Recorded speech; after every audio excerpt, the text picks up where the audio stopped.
Good morning students, how are you. आप कैसे हैं?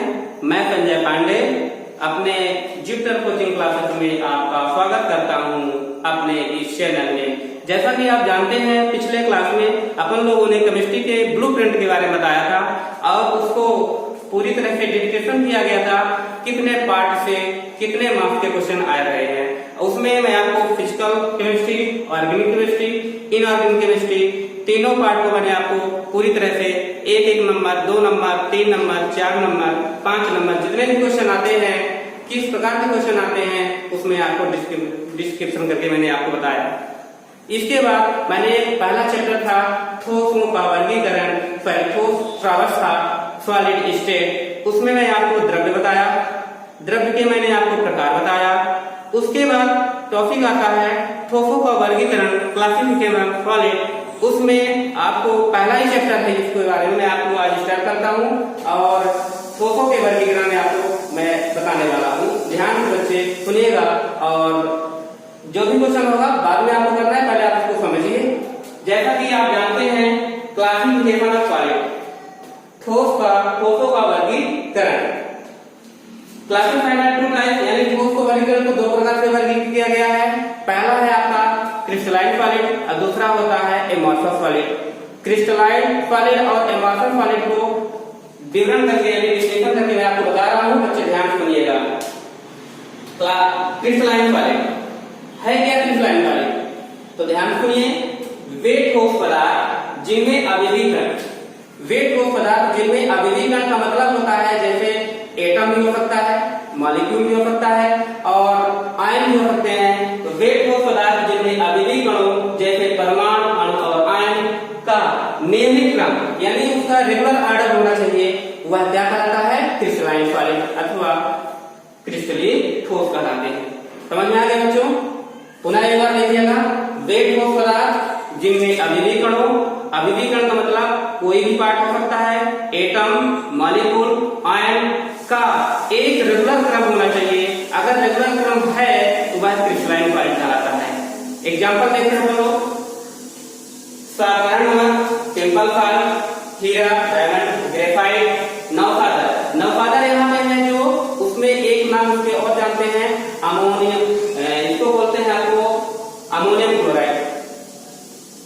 नमक, sucrose, naphthalene, benzoic acid, potassium nitrate और सभी ठोस तत्व में चाहे वो धातु हो चाहे धातु हो, वो भी अपना क्रिस्टलाइन सॉलिड का रहेगा। जैसा कि यहाँ पे देखिए, copper, sulphur, P means phosphorus, I means iodine, silica है Fe2 etc। मतलब ये ठोस पदार्थ यानी जान लीजिए क्रिस्टलाइन सॉलिड के अंतर्गत ही आता है। ठीक बच्चों, समझ में आ गया होगा और अच्छे से समझने की कोशिश करिएगा। नेक्स्ट देखिएगा, दूसरा पार्ट होता है आपका एमॉर्फस सॉलिड। एमॉर्फस सॉलिड क्या कहलाता है, ये है क्या? तो क्या लिखा हुआ परिभाषा ध्यान से सुनिएगा, सेम टू सेम परिभाषा, थोड़ा सा अंतर है।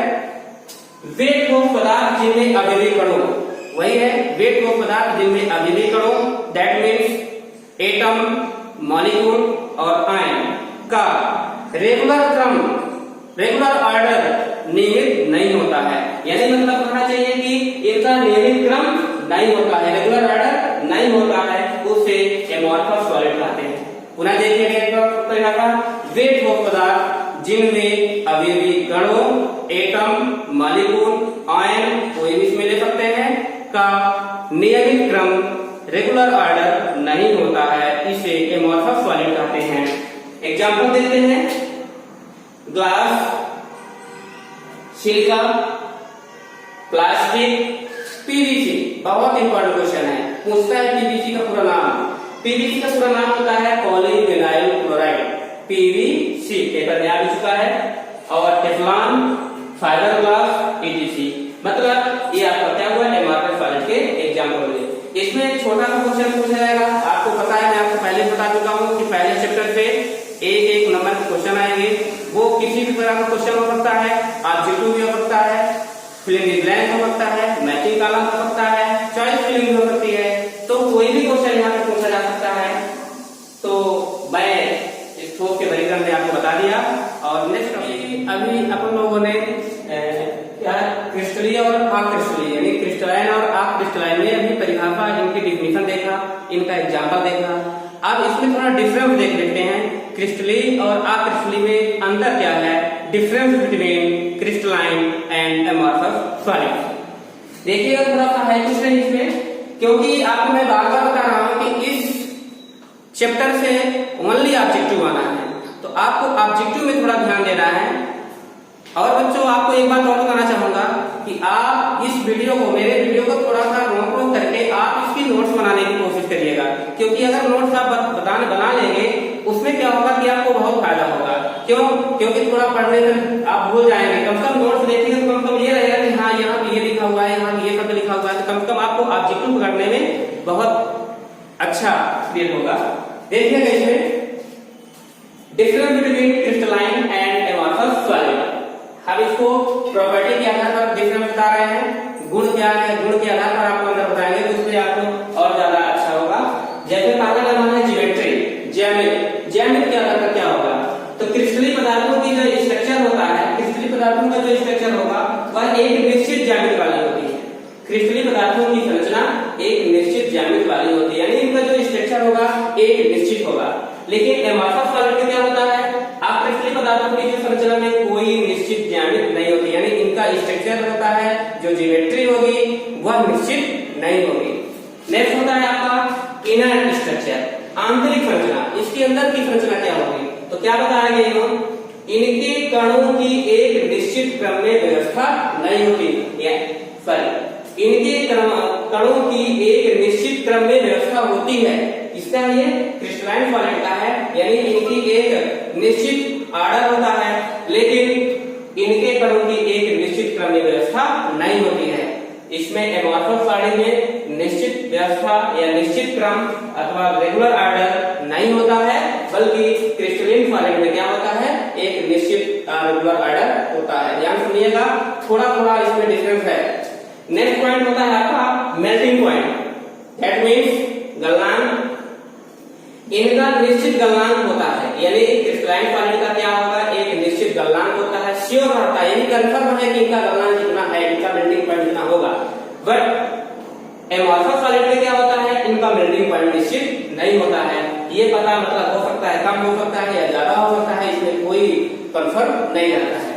नेक्स्ट होता है आवृत्ति कणों की व्यवस्था, यानी इनके जो पार्ट है, कण है, उनका अरेंज कैसा है, तो उसके अरेंज के आधार पर इनकी जो प्रॉपर्टी है आवृत्ति कणों की व्यवस्था, यानी इनकी जो व्यवस्था है, इनका अरेंज है, कैसा है, किस प्रकार का है। तो देखिएगा इसमें लॉन्ग रेंज ऑर्डर, यानी दीर्घ परास क्रम, जो आवृत्ति कणों की जो व्यवस्था होगी वह लॉन्ग रेंज ऑर्डर यानी दीर्घ परास क्रम में व्यवस्थित होते हैं ये। और एमॉर्फस सॉलिड में क्या होता है, शॉर्ट रेंज ऑर्डर, ये लघु परास क्रम में होते हैं, यानी शॉर्ट में होता है। नेक्स्ट होता है आपका डिफ्यूजन प्रॉपर्टी, यानी कि विखंडन, किस तरह से इसे विखंडित किया जाता है, तो इन्हें काटने पर समतल सतह वाली फलक, आपको यह पता होगा, यदि कोई मैं मान लीजिए डेस्टर लेता हूं और ये अनियमित क्रम का होगा, ये तो मान लीजिए एक निश्चित आर्डर है, अगर कोई एक नियमित क्रम हो तो उसको अगर मैं काटूंगा, माना कि ये निश्चित है, इसको मैं काटूंगा तो एक नियमित क्रम व्यवस्था होगी। ये देखिए, चाहे आप किस प्रकार से काटेंगे, ये आपको अलग से पार्ट निकल गया, ये देखिएगा, ये पार्ट हो गया और ये मतलब एक रेगुलर है। इन्हें काटने पर समतल सतह वाली यानी समतल सतह की शेष मिलेगी आपको, लेकिन एमॉर्फस सॉलिड में क्या होता है, इन्हें काटने पर समतल सतह वाली फलक नहीं मिलती है अथवा अनियमित फलक मिलती है। अनियमित का मतलब, अगर मान लीजिए कोई अनियमित हम आपने बना लिए, अमीबा जैसे आपने सुना होगा, अगर मैं इसको काटता हूं तो देखिए समतल है कि समतल आपको स्वयं पता चल जाएगा। किसी भी तरह से काटेंगे निश्चित रूप से अनियमित आकृति मिलेगी। इससे यह पता चलता है कि इनकी जो सतह होती है, इनका जो स्पेस होता है, फलक जो होता है, फेस होता है, वह नियमित नहीं होता है। तो मैं आपको डिफरेंस बिटवीन क्रिस्टलाइन और एक्रिस्टलाइन सॉलिड में अंतर बता दिया। बच्चों इसको अच्छे से देखिएगा, लाइक करिएगा, सब्सक्राइब करिएगा और अपने दोस्तों को भी आपको शेयर करना है, ताकि आप भी देखें, आपके दोस्त भी देखें और आपके दोस्त के दोस्त